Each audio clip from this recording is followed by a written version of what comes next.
Welcome again, everybody, with the very interesting keynote by Gramenos Mastroianni. We now move to the session that we call the Seeds to Flourish. Yesterday, in my presentation of the BlueMed tale, I said that we challenge these 4 networks to implement the BlueMed vision bottom-up. And in terms of thematic, I think that there is a very good link also on what Professor Mastroianni said. So the floor is now to our moderator and leader of the activities to really develop the startup action, the BlueMed Startup Action, our colleagues from the Malta Council for Science and Technology, Jerneja. The floor is yours.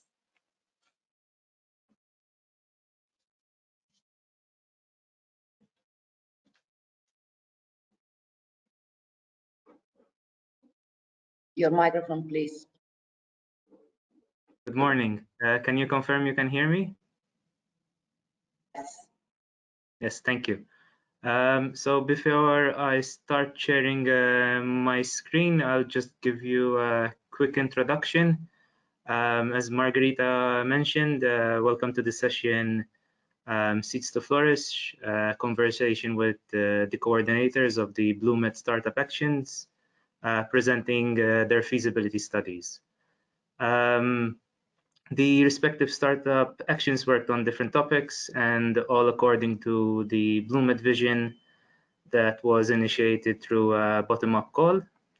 If you tuned in yesterday morning during this session on healthy plastic-free Mediterranean Sea, chaired by Siggy Gruber, we heard national experiences. And here at the Malta Council for Science and Technology, we were very much inspired by the work of these 4 startup actions that we decided to implement a similar call for startup actions titled the Paradise Call, in an effort to tackle the litter and plastic issue we are all facing in our seas. We hope these initiatives are scaled up in the near future because we need to resolve this issue as soon as possible. And as you may have noticed, the BlueMed Startup Actions are addressed in the implementation plan for scale up. And from the results we have seen so far, we are certain these will follow the paths they have identified and contribute to the strategic actions in the near future. So with me, I have today Ilaria Antoncecchi. I hope I have the name pronunciation correct, from SEALINES. Also Jerneja Penca from LabMaf. Marco Pellegrini from ECOMEDPORT, and finally Lina Tode from BlueBoatsMed. Oh, so I don't want to take up too much time. I see all the colleagues are here. So we will start with a pitch session showcasing the results and next steps of the startup actions. We will take around 20 minutes for this part of the session. We will follow this by an interactive question and answer session for the audience. So please, you can use Slido. I will share the screen shortly with you. So join us through Slido so we can have the audience participating in this discussion.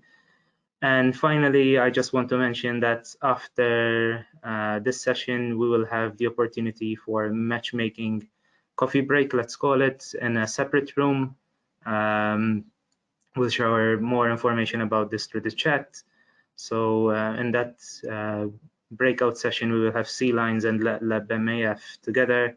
And in the separate room, we'll have ECOMEDPORT and BlueBoatsMed, so you can network with the respective startup actions. So shall we start the pitch? I hope I'm doing the correct things here. So hopefully you are seeing the Slido link. You can use the QR code or the #BlueMed by going to Slido, slido.com, and just typing in #BlueMed to get you to the questions and answer page, and also you can participate in the polls that we will be doing. So let's start. I'll pass the floor to SEALINES, Ilaria. Yes. Can I start? Yes. I don't see the slide. Yes, the colleagues will upload the slides shortly. There you go.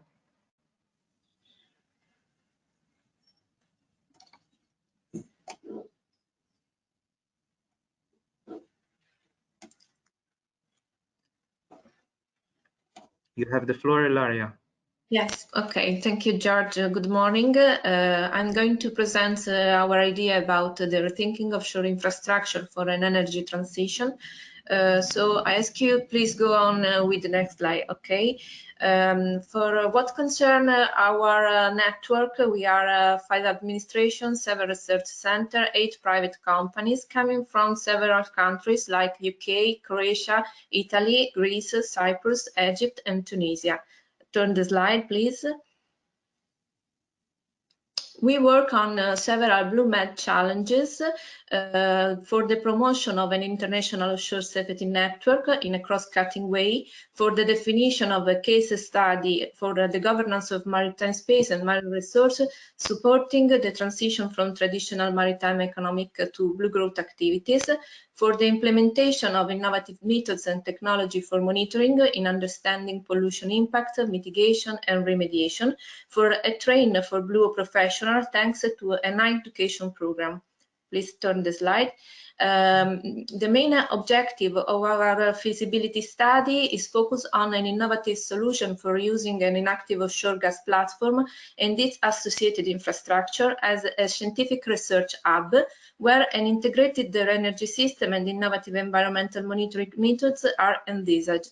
So this is possible thanks to the study of the engineered solution on a pilot case for the combining production of solar and wind energy coupled with hydrogen production from seawater electrolysis. The study analyzed also the potential for storage and transport on land of the production hydrogen using the sea line connected to the platform, both from a technical and economical point of view. Turn the slide, please.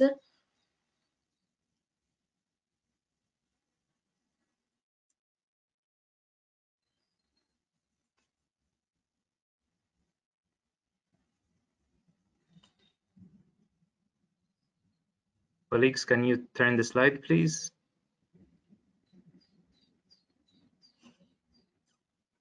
Sorry about that, Ilaria. Okay. Okay. Okay.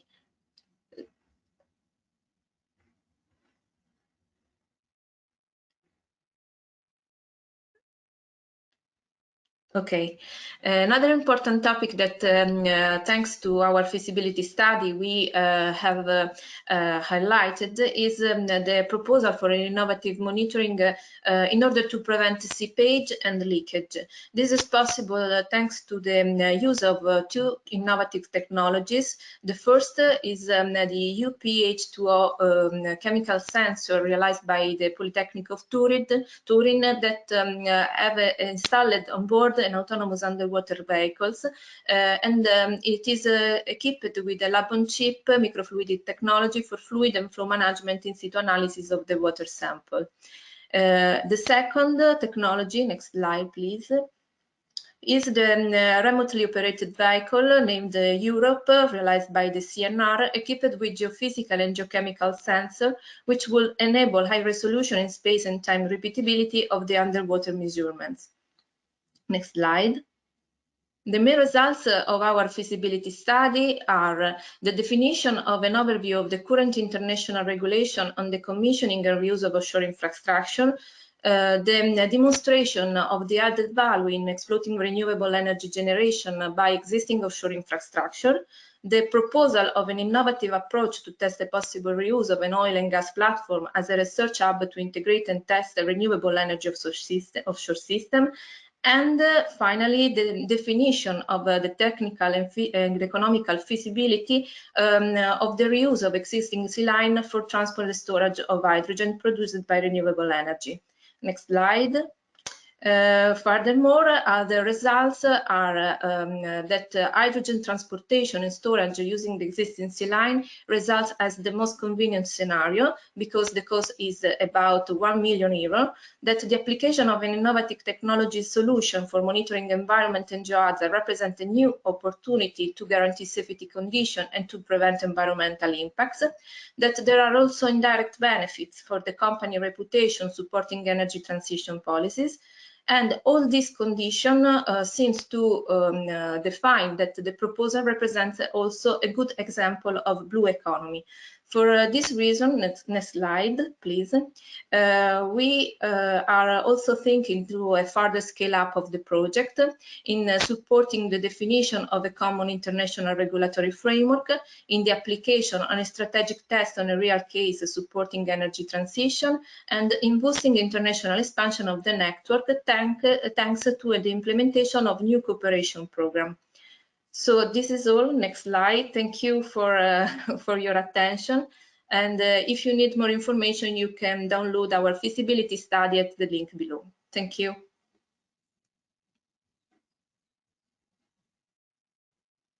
Thank you, Ilaria, for sticking within the time frame. I give the floor now to, I believe, Jerneja Penca, who is next from LabMaf. Good morning. It is my pleasure to present LabMaf.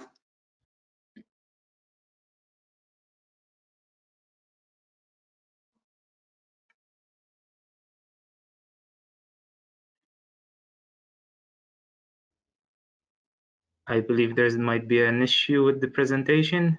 Just one moment, please.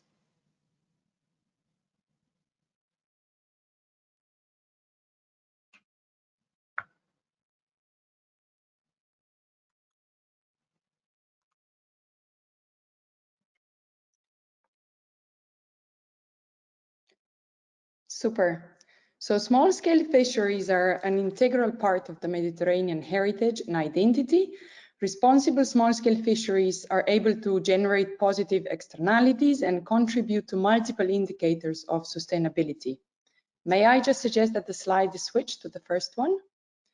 So small-scale fisheries are capable of having a low environmental impact, securing local employment and ancillary social benefits, and contribute to gender equality and cultural heritage of the region. Would you, as a consumer, like to reward the small-scale production sector but do not know how? Or would you, as a policymaker, like to strengthen the small-scale fisheries sector but find the existing policy tools deficient? Next slide, please. The LabMaf project was born out of the belief that small-scale fisheries deserve special recognition and distinction in the market, but are not really getting it. It was also born out of observations that certain actions in support of small-scale fisheries are actually taking place in the Mediterranean, but they're very local specific and scattered, and they're almost too unrelated to have any wider impact. So our puzzle was how to reward the social, environmental, and cultural advantages of small-scale fisheries, and then through the market accomplish wider policy goals, and how to capitalize on those distinct individualized activities.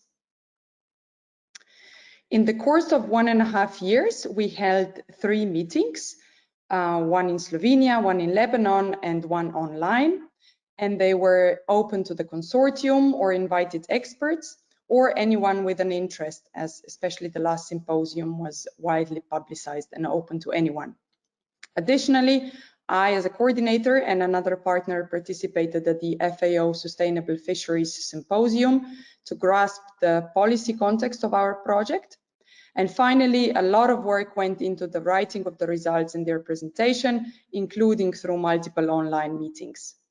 We're very grateful to BlueMed for financially supporting the travel, accommodation, and dissemination activities, and to our institutions for supporting the much needed staff effort, which was really of essence in the project.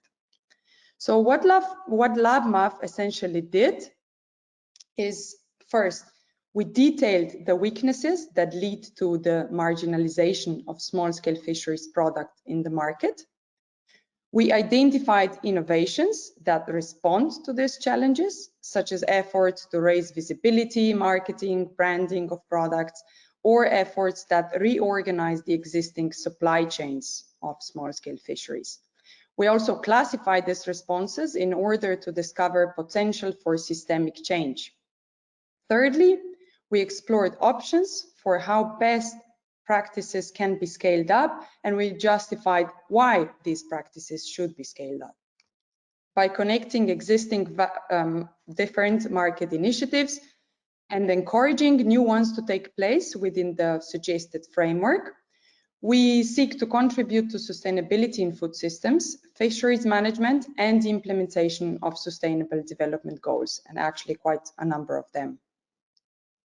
The key outputs of the project are a comprehensive and extensive feasibility report as a self-standing open access publication, a two-pager, an infographic for consumers, which makes the results of the project accessible to consumers, a two-pager for producers to stimulate activities of fishers, a set of policy recommendations on why and how to support small-scale fisheries market actions, guidelines for sustainable small-scale fisheries to set a standard for progression and the reference point, a report from the symposium in a leading journal called Fish and Fisheries.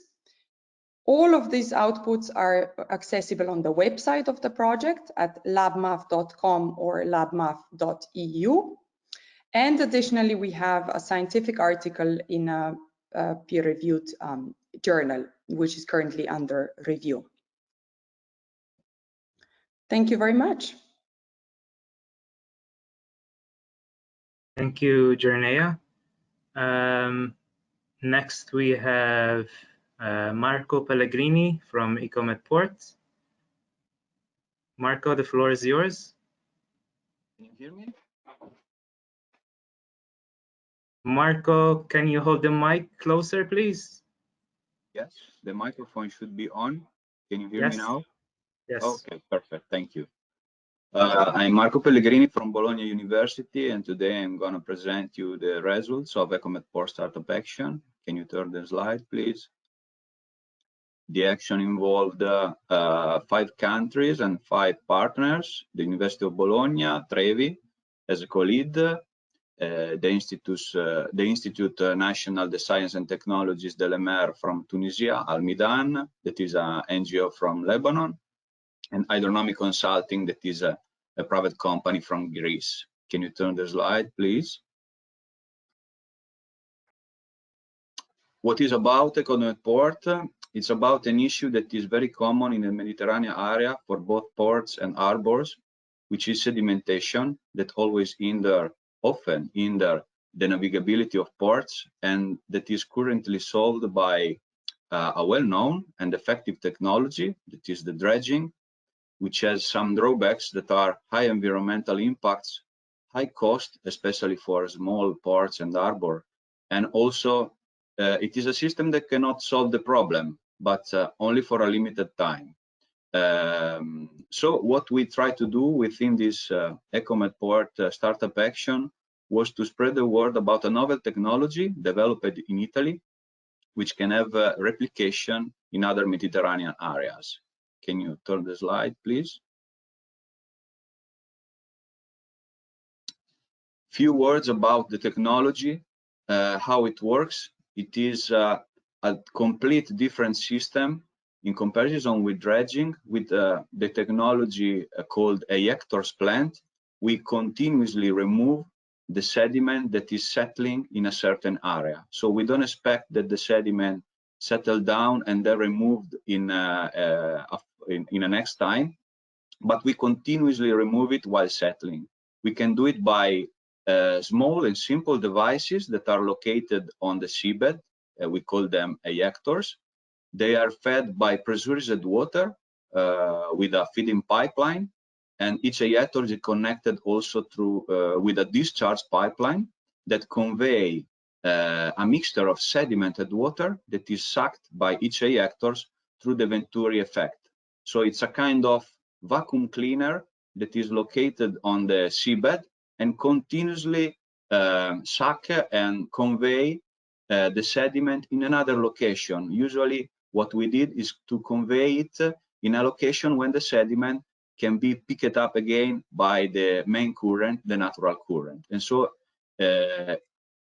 we don't give time to the sediment to settle down and become a problem, for example, at the port entrance. Can you turn the slide, please?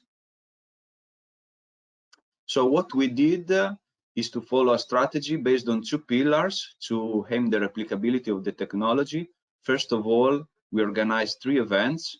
The first one in Italy as a showcase.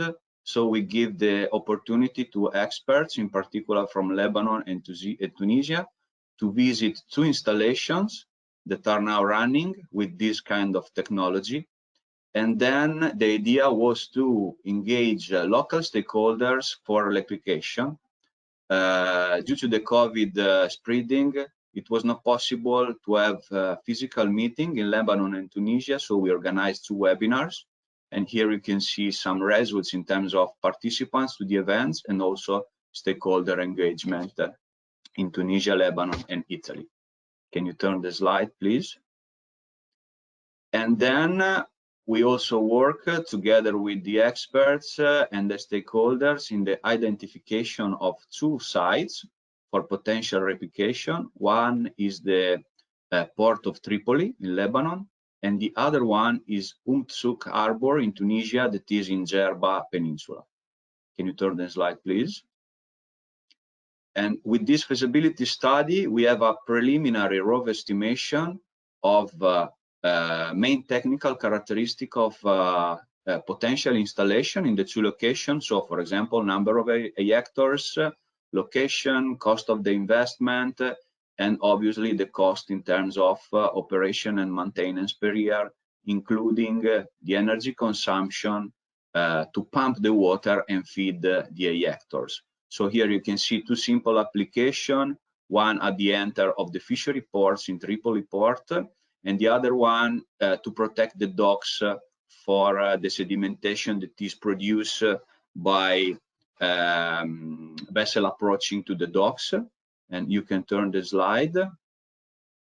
And here we have another 2 potential applications in the Souk Harbor in Tunisia that are very similar to the one already in operation in Italy. One is at the very port inlet, and the other one is to maintain the water depth is in the towing basin. That is something that has a big relevance in this kind of port because it's related to the maintenance of boats and so on. And you can turn the slide to the final one. What we are now looking for is funds, basically, to go on with the realization of demos, preliminary installation in Tunisia and Lebanon. We have a lot of confidence in the next Horizon Europe. We hope there will be some fundings to tackle the problem of sedimentation and navigability. But there are also opportunities with national funds and collaborative programs like the ECOMEDPORT. And we are also continuing the disseminating action through the website, the mailing list, and we are also working with the experts that we involved so far to produce some scientific papers to spread the word about the technology and this replication potential in the Mediterranean areas. Thank you very much. Thank you, Marco, for sharing this insights with us. Next, we have Lina Tode from BlueBoatsMed, who will conclude this part of the session. Yes, thank you very much. Good morning. Does everybody hear me? Yes, perfect. Thank you very much. It was a challenge to fit everything, to fold everything into a 5-minute presentation, just like we folded the little origami, which I also did. So thanks a lot. We can already switch to the next slide, please. So the objective of the project, BlueBoatsMed, which was piloted by PlanBleu. I'm a project officer at PlanBleu, which is a regional activity center of UniBO, was to explore the potential for a blue transition of the recreational boating and cruise sectors. The questions that we had in mind was, will it be technology that will take us out of the unsustainability of these sectors that we currently observe, or will it be different things? Will it be regulation that might be restrictive? Next slide, please. Thank you. So the project was a four-step, four-meeting approach with four steps. First one is on analyzing the prospects for further and sustainable expansion in the cruise and recreational boating sectors in the Mediterranean, which was based on discussion with the partners, which will be presented at the end of the presentation. What came out of this was a trends analysis. Then the second step was to agree on up to 4 main environmental challenges that are associated with this expansion. And the 4 challenges we identified were safeguarding biodiversity and ecosystems, the impact on socio-economic systems, air pollution, and the circular economy. So we identified in the third step 28 innovations, which were a lot more than what we initially had in mind when we designed the project. And then we discussed in the fourth step the potential and readiness for further uptake of these innovations, and identified the main instruments that would need to accompany these in the different time scales. So what came out of this was a scoping study for further activities and a foresight study. So next slide, please. The outcomes, I will not talk about everything because I don't have the time to do so, but I might just focus on the cruising sector. What I present here does not take into account the current COVID pandemic impact, which we also analyzed, but I will not focus on this now. We can maybe address this in the questions later on. So the cruising sector shows a soaring growth throughout the last years, both in terms of the number of passengers and also the size of the vessels. What has been identified by the participants in the project is that the cruising market is a market that is driven by the offer, which means as soon as there is a new vessel coming up to the market, it is full. But this growth also comes with negative environmental and social externalities that grow as the market grows. For now, there is no such thing as an absolute decoupling of growth of the market and environmental or social degradation. So what we see is air and water pollution, physical degradation of ecosystems, a lot of waste generation. We have on the social side an unbalanced distribution of the revenues. It is very unclear how the return on investment for the destinations takes place because they invest a lot, but they also take up a lot of the negative externalities that come out of this market.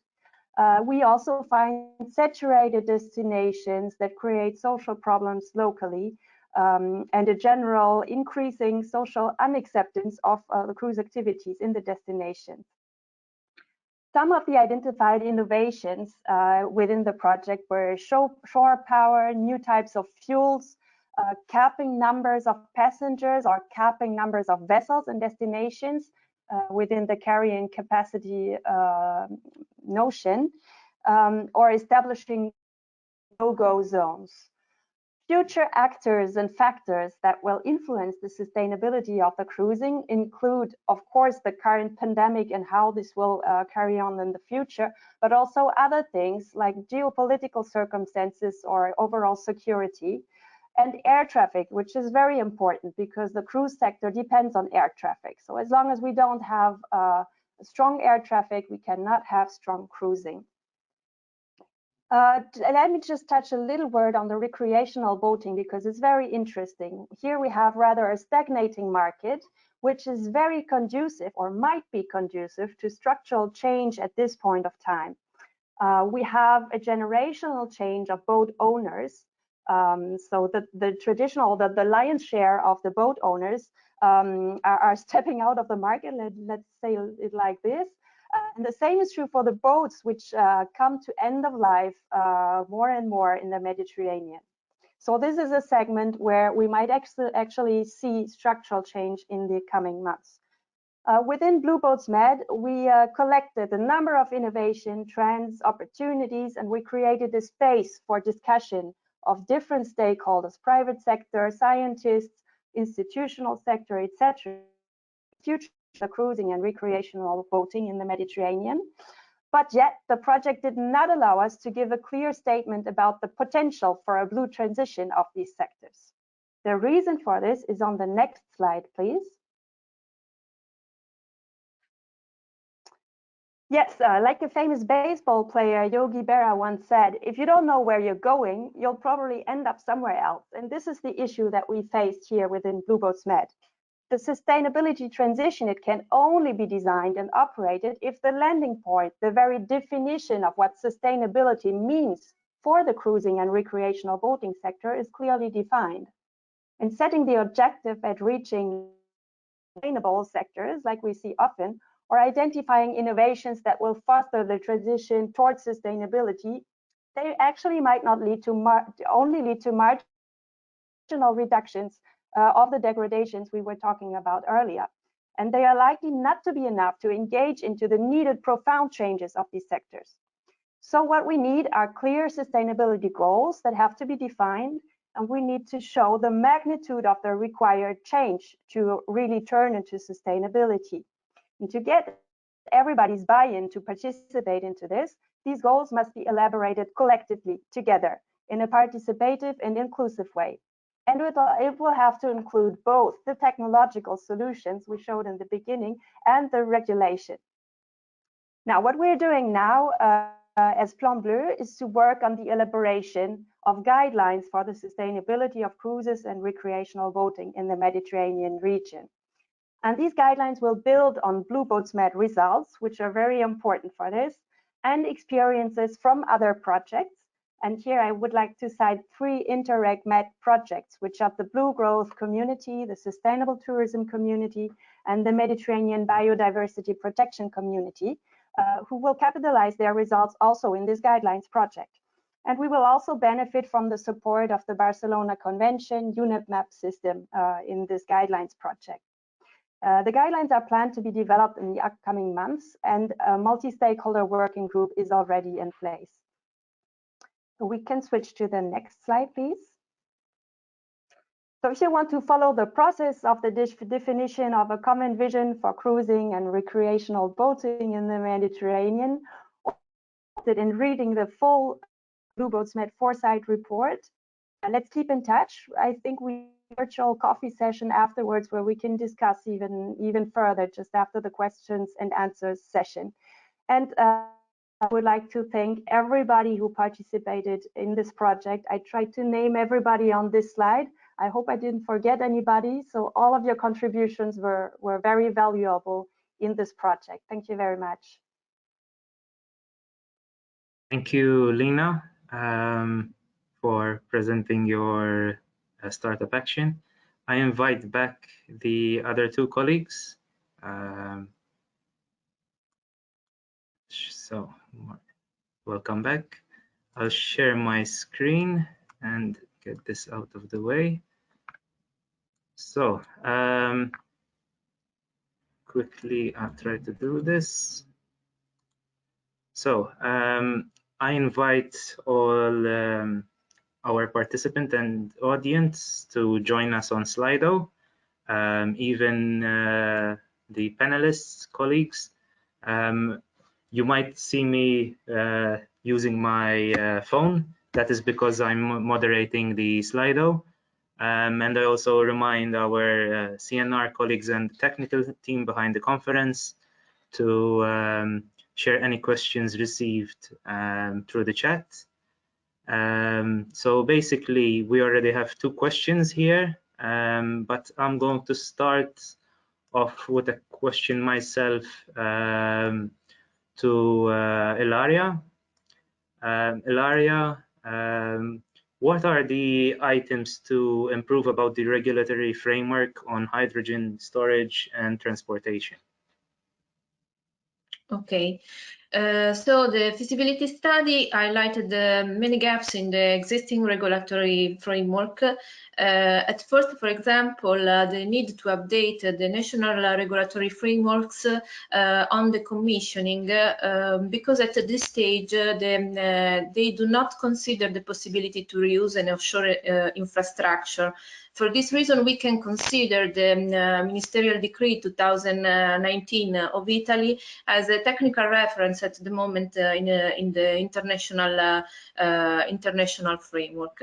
Another point is the need to define a monitoring program for to check the infrastructure integrity before an application for a reuse of an installation. And for this reason, we also suggest in our feasibility study to use innovative technologies like the underwater autonomous vehicle or ROV in order to assure continuous monitoring of underwater of the sea level column, sea water column, sorry, and the infrastructure.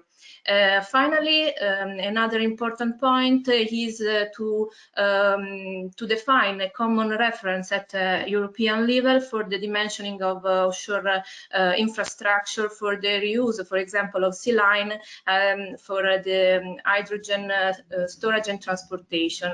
This is the reason why we used in our feasibility study, for example, the American standard for boiler and pressure vessel code, section B31.1, and after, when they were updated, also section B31.12, that is properly dedicated to the hydrogen storage. But we need something more detailed at European level for this. Thank you, Ilaria. As I said earlier, I don't think I am not hearing you. I'm just moderating everything, so I might seem distracted, but I'm listening in, okay? So, let me put a question to another colleague. Thank you very much, Ilaria, for answering us. So let's go to Jerneja. What things can consumers do in order to support small-scale fisheries? Don't forget to unmute, Jerneja. No, I was unmuting. Thank you. So the advice we have is actually very much tied to the local environment, and what consumers can do is often depends on this advice is very local specific, and it depends on what kind of circumstances are appear in the fisheries of the consumer that is asking this question. But some of the advice that we gathered is as follows. The consumers should explore ways to connect more directly with the fishers to settle a fair price. One of the key issues is that they should adapt the demand to supply, not the other way around. They can also support selective seasonal fishing of a variety of species, which are of course not threatened. A lot of these species, which are less known, are quite often more sustainable. So we encourage consumers to look for diversity and explore seasonal and often unfamiliar catch. And those bold ones should perhaps also think about setting up a consumer group to sustain community-supported fishing, which allows the consumers to be more to share the risks that are usually borne only by the producers, the fishers. But for a more thorough answer, I would invite the consumer to check out the two-pager on our website.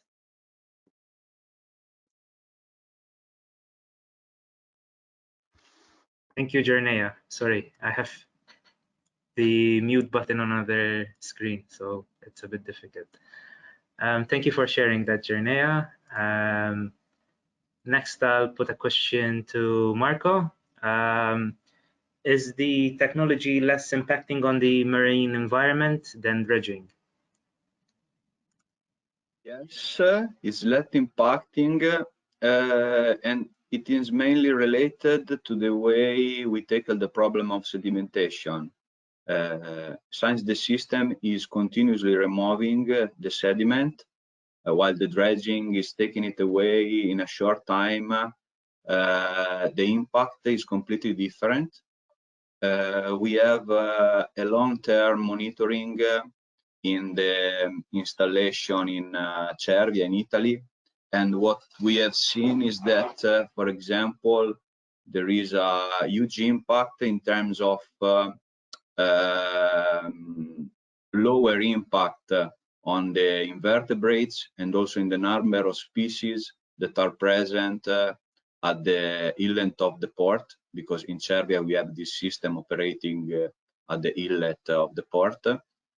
And also we measure an impact in terms of characteristic of the sediment that is in the area, because what usually happens with dredging is that you can find a higher fraction of mud and also more organic matter, while after 8 months of operation of our system, the situation was more similar to what we called comparison sites that were away from the inlet port. So we make comparison with kind of comparing area that were not affected by dredging or by the ejector plant operation.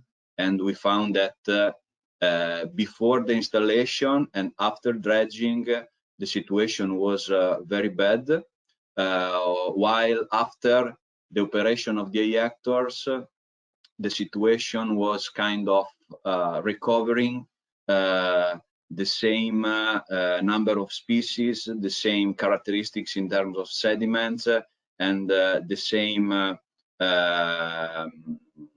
wildlife present in the seabed. And another important issue related with dredging is the underwater noise. That is a topic of growing interest in terms of environmental impact assessment. And we also did it. We monitored the impact of the ejectors plant in operation and with the plant switched off. And we found that the ejectors have substantially no impact in terms of underwater noise. So it is another point that underlines how the system can be more sustainable if compared with the dredging. Thank you, Marco, for a very clear answer. I'll put the next question to Lina, but before that, as you can see, we're getting questions from Slido. I think they're available to you colleagues, so you can start reading through them. And I invite, of course, the audience to keep putting questions through Slido. So the question to Lina. BlueBoatsMed has elaborated key information and ideas to develop a set of guidelines for sustainable cruising and recreational boating in the Mediterranean. Can you tell us more about how these guidelines could be developed and how would you participate in this process? Yes, sure. Thank you. So first of all, any such process must be participatory.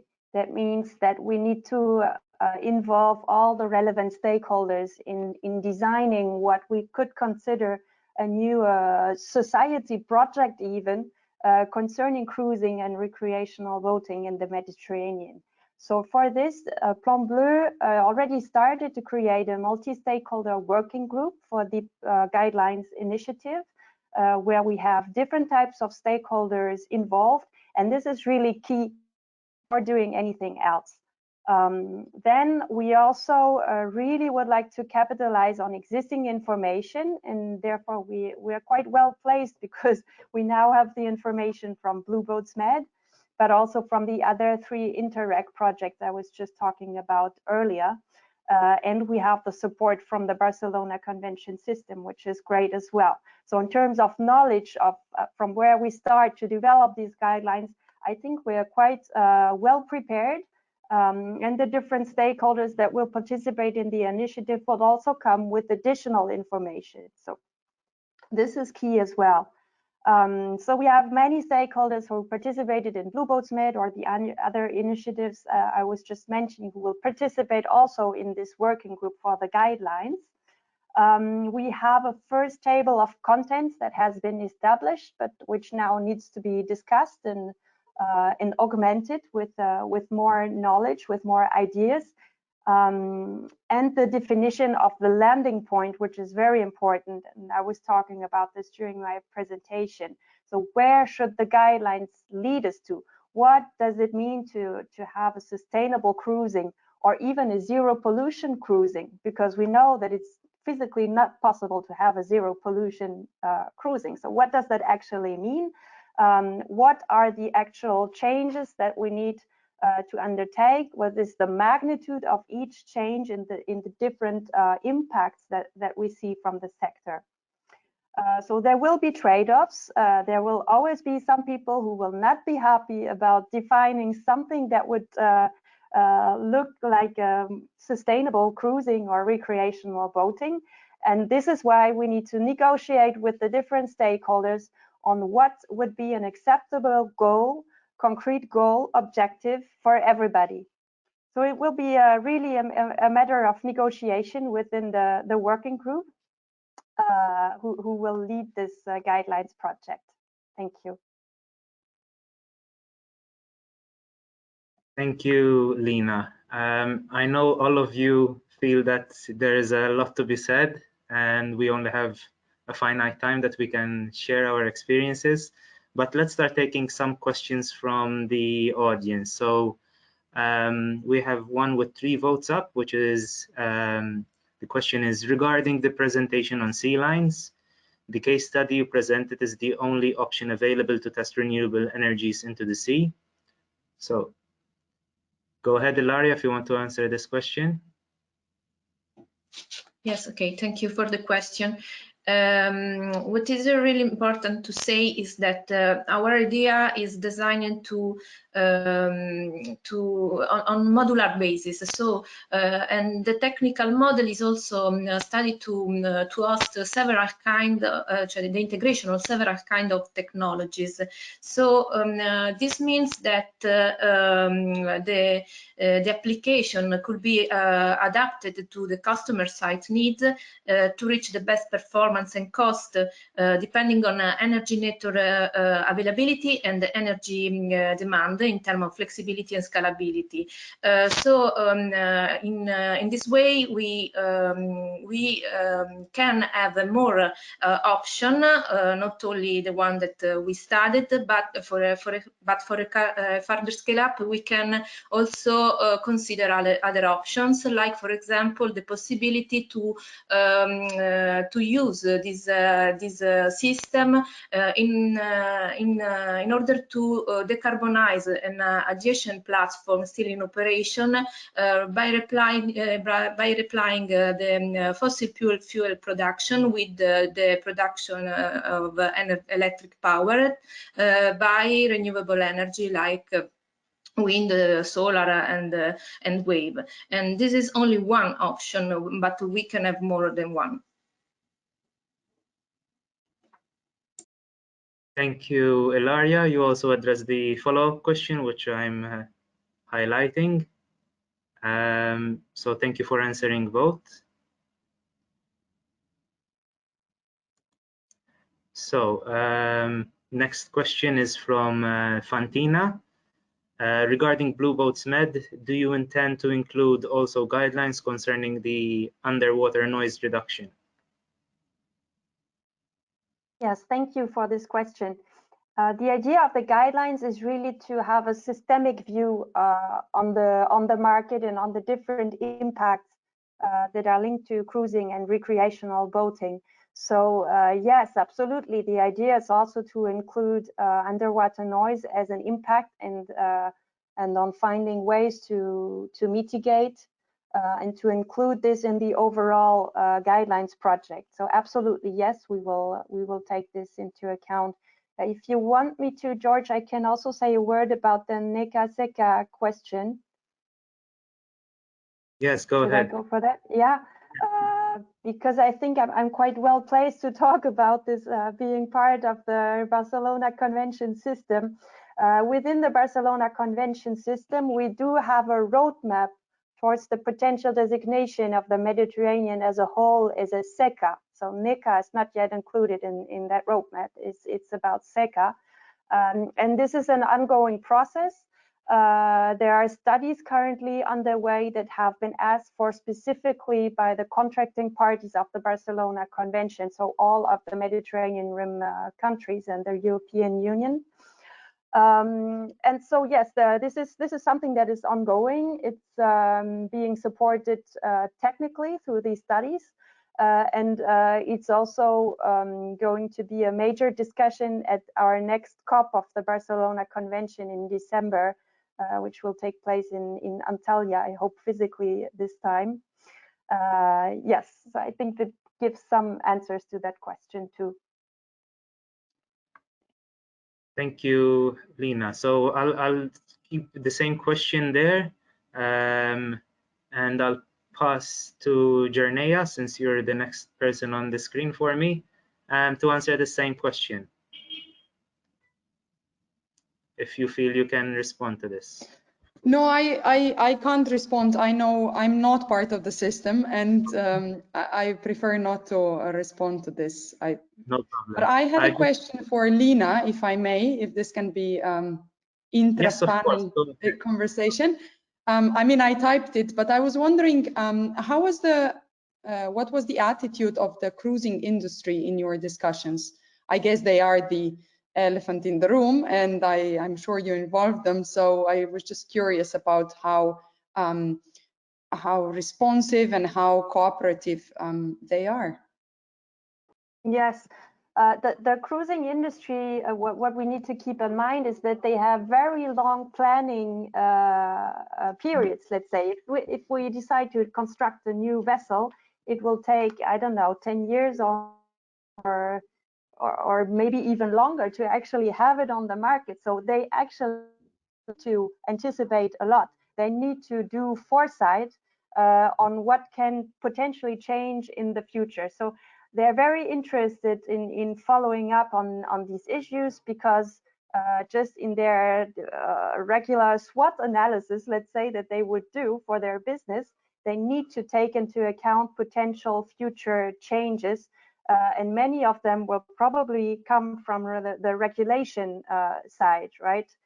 So they will be obliged to use, let's say, lower sulfur fuels or other technology. They might be pushed into this from a regulation point of view, or they might not be able anymore to go to this or that place. So this is why they're very cooperative, actually, and I was very happy to have them along us in this project. Yes, so I don't know if that answers the question. Yes, it does, but I think it just demonstrates that they basically are not thinking about switching the business as usual a little bit, but not really diminishing the growth of the sector. Is that correct? Yeah, I could say that. They're interested in their impact, of course. They have a lot of bad press these days, especially regarding those environmental but also social impacts. So they really want to reduce their impact, but of course with an economic imperative behind that. Thank you, Lina and Jerneja, for putting the question. This is the whole point of this session, to have this interactive discussion. I'm going to basically remove this comment, which is complementing LabMaf for the NICE webpage. And I'm going to go back to the question about the NECA and SECA. So I believe Ilaria and Marco haven't addressed this yet. If you want to take the floor to answer this question. Shall I read it out for you, Ilaria? I also prefer to not respond to not answer to this question. Sorry, but I'm not involved in this topic. What about you, Marco? Oh, the same for me. I can't hear you, Marco. Sorry about that. I don't have a specific answer to this question. Okay. So I'm sure though that you have the answers to these next two questions. So we have to ECOMEDPORT. Why is the port entry and towing basin so important to not have sedimentation? So Marco? Yes, well, this is related to the draft of boats that obviously are going in and out from a port or in the case of Tunisia, a small harbor, and they basically impact on, in the case of Tunisia, for example, on recreational boating. So if you have a boat that is not driven by an engine but goes with the wind, you will have probably higher draft, and so you need higher water depth to be guaranteed to go in and out from the harbor, which is a big problem, because usually what happens is that there is a sediment movement that naturally go along the shoreline, and so what usually happens is that if you have this natural transport, the infrastructure creates a kind of sediment trap, and so you will find usually sedimentation at the inlet. It means that you can perfectly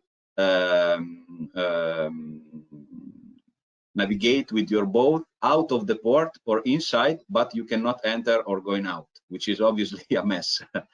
And regarding the towing basin, it is crucial in this kind of small port, especially when there is fisheries that always need maintenance, seasonal maintenance, and so on, to have the operation of these basins that are basically the way to keep on the land the boat for the seasonal maintenance. So if you cannot keep them on the land, you will not do the maintenance, which means that you can have problems in terms of higher cost for the imaging and so on.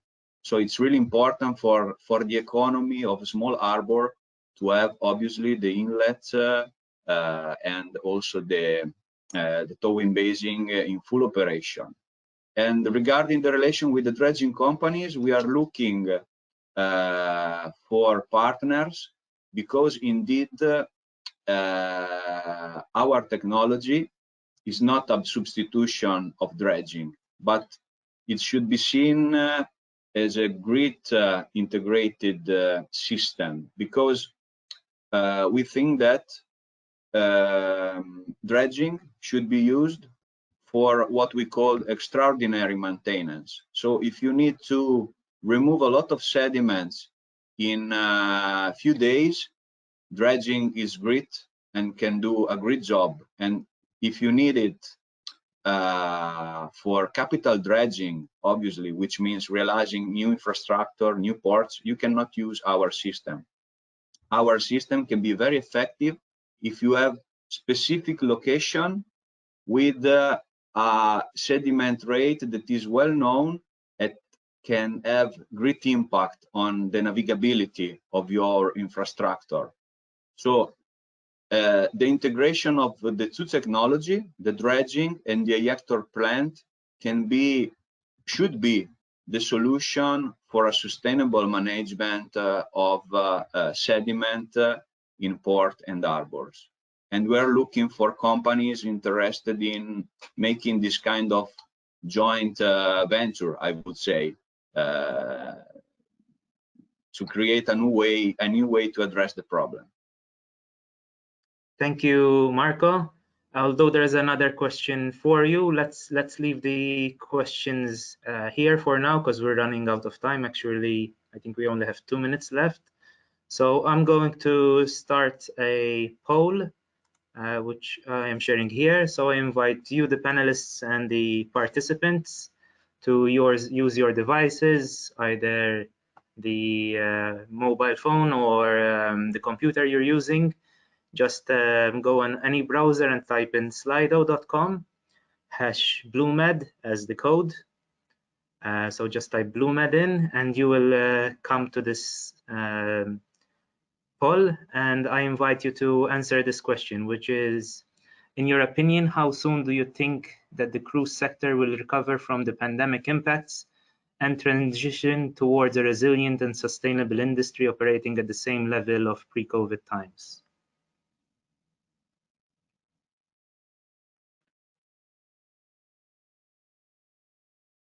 So up till now, we have 6 participants. Most people are saying that this will be achieved within 2030, which is quite promising. And then the second most voted would be even a shorter time frame by 2025. I'll give a few more seconds before we move to the next poll. We had 15 respondents to this, 16 now. So I'll leave the question open and move to the next poll. So the next poll is, what word would you use to best describe the benefits of reuse of offshore infrastructure? So we're inviting everyone to put in a word that you would use to best describe the benefits of reuse of offshore infrastructure.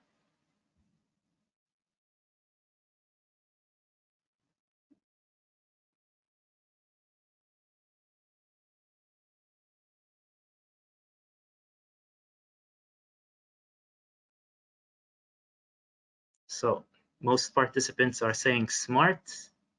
We have habitat for fish, sustainable, circularity, sustainability. So most people are using smart and circularity here. Again, we have a lot of participants answering. We'll move on to the next poll. What is your preferred source or production system when purchasing seafood? The options are, no, I don't care where my seafood comes from. I prefer catch coming from large-scale industrial productions. I prefer catch from small-scale fisheries, or I prefer farmed products from aquaculture.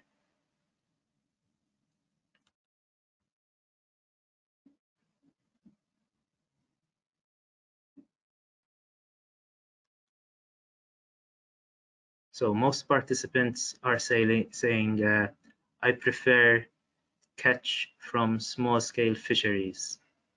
Quite interesting the response we're getting to these polls. We have 21 participating, 23 now. Thank you everyone for participating. Since we're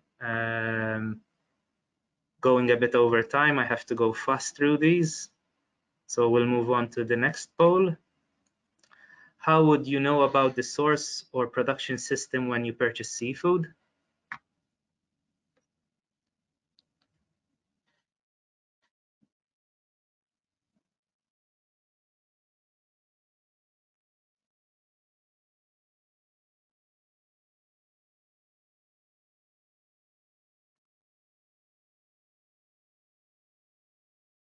So we have a few answers here asking, so most of you are saying label, some are saying I asked the vendor.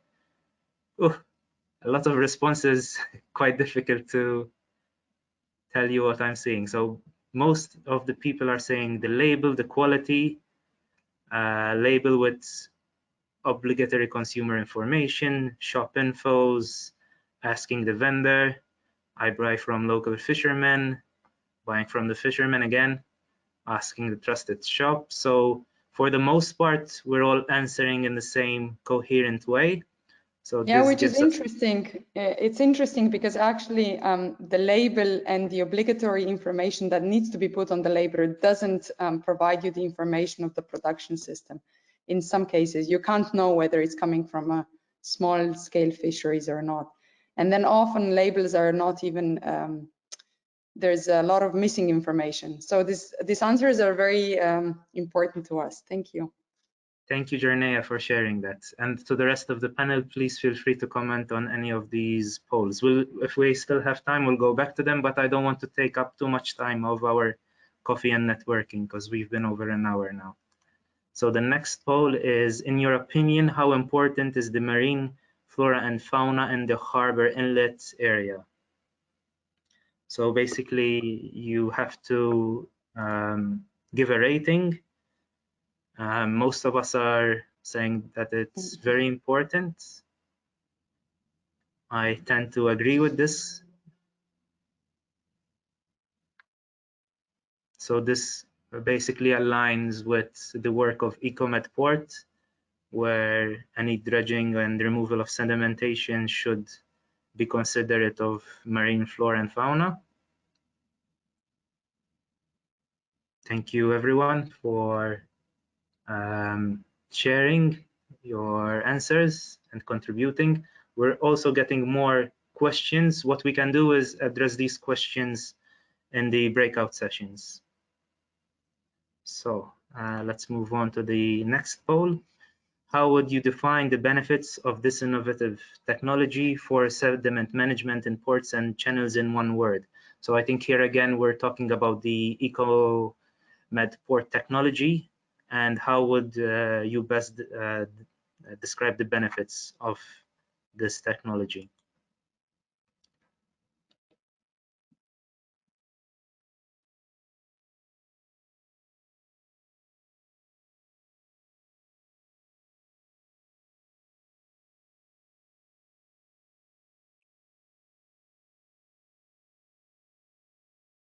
So for the most part, we're saying sustainable, absolutely inspiring, a necessary technology, giving equilibrium. Some are saying problematic. I mean, it's always good to have some criticism because that gives us an opportunity to improve. Due to the time, I have to move on to the, actually that was the last poll, so I'll give a few more seconds to address this. But for the most part, people are saying sustainable. I'll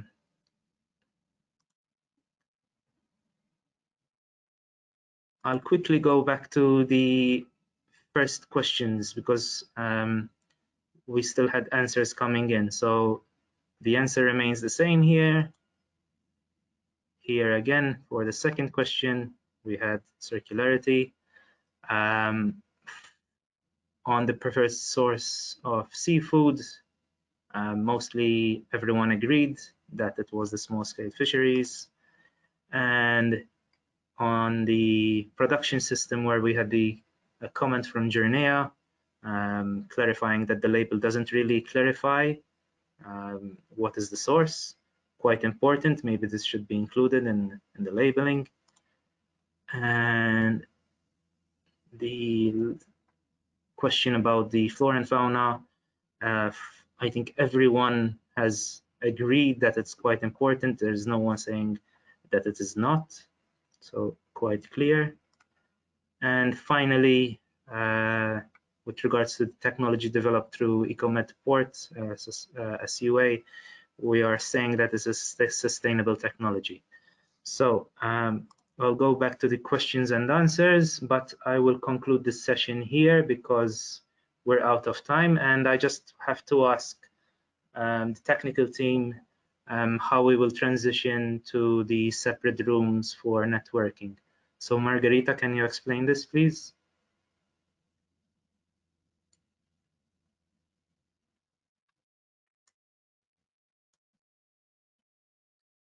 I think there might be the links in the chat. Go ahead, Margarita. You should hear me now? Yes. Okay, so basically we share the link in the chat. It's another application, so you can just switch to the GoToMeeting. We also So it's important that our startup action coordinator switch first to go into this other meeting. And I mean, you can keep the GoToWebinar open or decide to leave it and re-enter at 11:30 when we will restart with the interesting presentation by Marius Provaieri on the results of the snapshot project. Let me congratulate with you and our moderator. It was a very interesting discussion. Thank you. Thank you, Margherita, and thank you to the rest of the colleagues and coordinators here. Thank you. Very fruitful discussion. Thank you very much.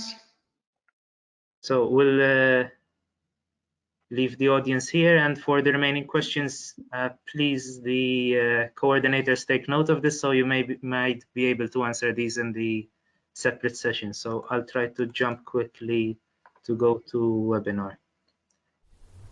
Bye and thank you.